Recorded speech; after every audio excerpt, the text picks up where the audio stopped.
Morning అండి. నిన్న నితిన్ గడ్కరీ గారు ఫాస్ట్ ట్యాగ్ యాన్యువల్ పాస్ గురించి అనౌన్స్ చేయడం జరిగిందండి. దీని యొక్క డీటెయిల్స్ అనేవి మనం ఇప్పుడు చూద్దాం. ఈ పాస్ని మనకి పాస్ తీసుకోవాలంటే మనం చేయాల్సింది ఫస్ట్ ఆఫ్ ఆల్ 3000 అని పే చేయాల్సి ఉంటుంది దీనికి. The annual fast tag pass will be priced at 3000 for year. And ఇంకొకటి ఏంటంటే ఇక్కడ ఈ 3000 రూపీస్కి కూడా 1 ఇయర్ వ్యాలిడ్ ఉంటుంది, లేదా 200 ట్రిప్స్ వరకు ఇవ్వడం జరుగుతుంది. ఇక్కడ ట్రిప్ అంటే ఏంటంటే మనం ఒక టోల్ గేట్ని దాటినట్టయితే దాన్ని ఒక ట్రిప్ కింద కన్సిడర్ చేస్తారు.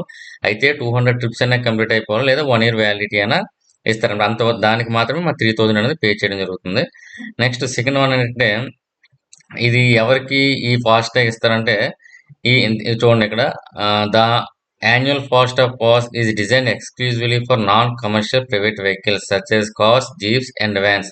అంటే దీన్ని బట్టి మనకి ఏమర్థం అవుతుందంటే కమర్షియల్ వెహికల్స్ అనేవి ఈ ఫాస్ట్ ట్యాగ్ అనేది ఇవ్వడం జరగదు అనమాట. అయితే ఇది ఎప్పటి నుంచి మనకి అమల్లోకి వస్తుంది అంటే ఆగస్ట్ 15, 2025 నుంచి ఇది మనకి అమల్లోకి రావడం అనేది జరుగుతుంది అనమాట.